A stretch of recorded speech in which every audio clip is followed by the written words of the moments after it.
नमस्कार, आप देख रहे हैं 4 PM और मैं हूं आपके साथ निधि तिवारी। वोट चोरी के खिलाफ निकली राहुल गांधी की यात्रा अब इतनी आगे निकल चुकी है जिसे रोक पाना अब मोदी जी के लिए भी नामुमकिन हो चुका है। बिहार की हर गली नुक्कड़ पर इस वक्त बस वोट चोर गद्दी छोड़ के नारे गूंज रहे हैं। बीजेपी आईटी सेल ढूंढ ढूंढ कर कुछ ऐसे मुद्दे की तलाश में लगा हुआ है जिससे यात्रा को बदनाम किया जा सके, लेकिन अब तक सिर्फ और सिर्फ असफलता ही हाथ लगी है।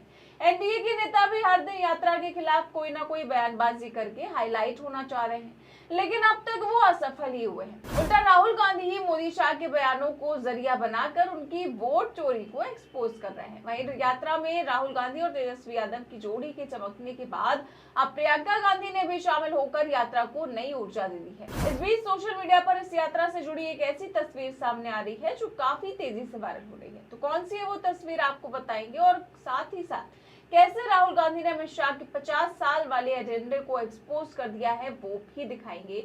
लेकिन सबसे पहले दरभंगा की ये तस्वीर देखिए।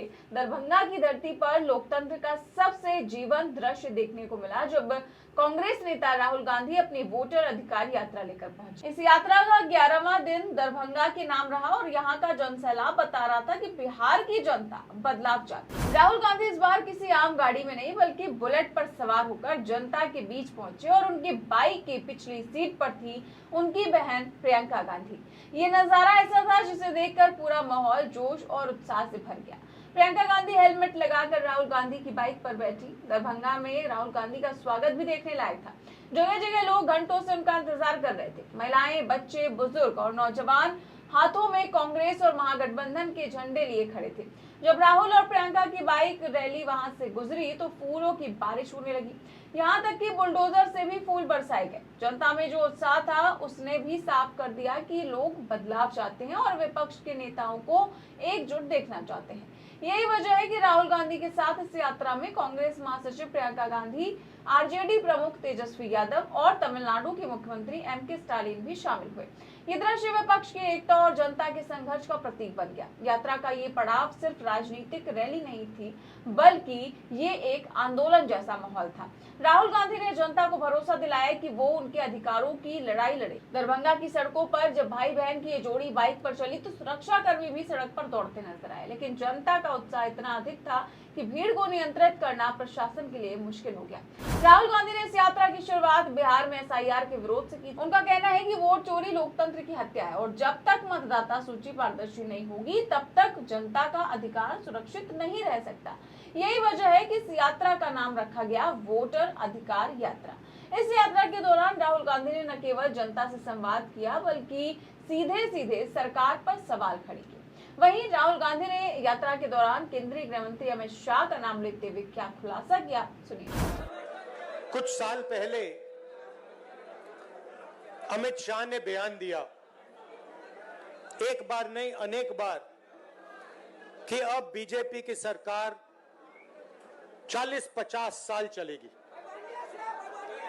हाँ, और मैं सोच रहा था कि यह व्यक्ति कैसे कह सकता है, इसको कैसे मालूम कि बीजेपी की सरकार 40-50 साल चलेगी। हम सब राजनेता हैं, जनता क्या करेगी, जनता के दिल में क्या होता है, जनता ही जानती है। तो ऐसा बयान देना कि अब हमारी सरकार 40-50 साल चलेगी, ये अजीब सा बयान है। और उस टाइम मैंने सोचा था कि इसको कैसे मालूम कि 40-50 साल के लिए सरकार चलेगी। और अब सच्चाई पूरे देश के सामने आ गई है। वो ये बात इसलिए कह सकते हैं कि वो वोट चोरी करते हैं। और ये चोरी इन्होंने अभी नहीं चालू की, मैं आपको बता रहा हूं, एक दिन ये आएगा बाहर। ये चोरी सालों से हो रही है। ये चोरी गुजरात में पहले शुरू हुई, उसके बाद 2014 में नेशनल लेवल पे आई, उसके बाद चुन चुनकर ये लोग स्टेट जीतते हैं और हरवाते हैं।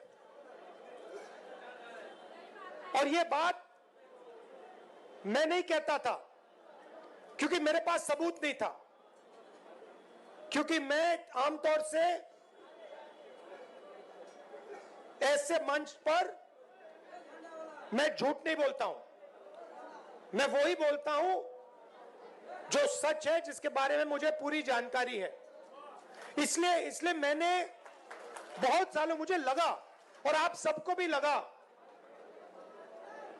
मुझे लगा कि कुछ ना कुछ गड़बड़ है, मगर हम जिम्मेदार राजनेता हैं, तो मैंने कहा जिस दिन तक सबूत नहीं मिलेगा उस दिन तक मैं खुलकर नहीं कहूंगा कि वोट चोरी हो रही है। तो राहुल गांधी ने कहा कि अमित शाह 50 साल तक बीजेपी सरकार आने का दावा इसीलिए करते हैं क्योंकि वो वोट चोरी करते हैं, और कुछ इसी तरीके की जो शिकायतें हैं वो वहां के स्थानीय नेताओं ने भी करी राहुल गांधी से। दरभंगा की यात्रा में राहुल गांधी के सामने कांग्रेस के स्थानीय नेताओं ने भी बड़ी शिकायतें रखी। उन्होंने बताया कि कई विधानसभा क्षेत्रों में अभी घोटाले हो रहे हैं। साथ ही उन्होंने एक विधानसभा क्षेत्र जाले का नाम लेते हुए कहा कि जाले विधानसभा क्षेत्र में अभी 7,000 से ज्यादा ऐसे वोटर हैं जिनका नाम एक से ज्यादा जगहों पर दर्ज है। ये सीधे सीधे चुनाव आयोग की नाकामी है।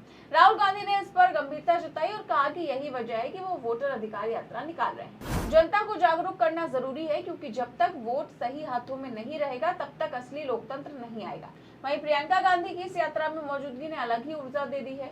सक्रिय राजनीति में आने के बाद ये उनकी पहली बिहार यात्रा थी और उन्होंने भी जनता के बीच खड़े होकर कहा कि कांग्रेस और महागठबंधन जनता के अधिकारों की रक्षा के लिए सड़क पर उतर चुका है। तो प्रियंका गांधी का जोश देखकर भीड़ भी कई बार नारे लगाने लगी और उनके आने से साफ हो गया कि कांग्रेस आने वाले चुनाव को लेकर पूरी तरह से गंभीर है और पूरे दमखम के साथ मैदान में उतरने को तैयार है। महागठबंधन के नेताओं ने भी इस यात्रा को सिर्फ बिहार तक सीमित नहीं रखा, बल्कि तमिलनाडु के मुख्यमंत्री एम.के. स्टालिन की मौजूदगी ने इस संदेश को और मजबूत किया कि ये लड़ाई सिर्फ बिहार या उत्तर प्रदेश की नहीं बल्कि पूरे देश की है।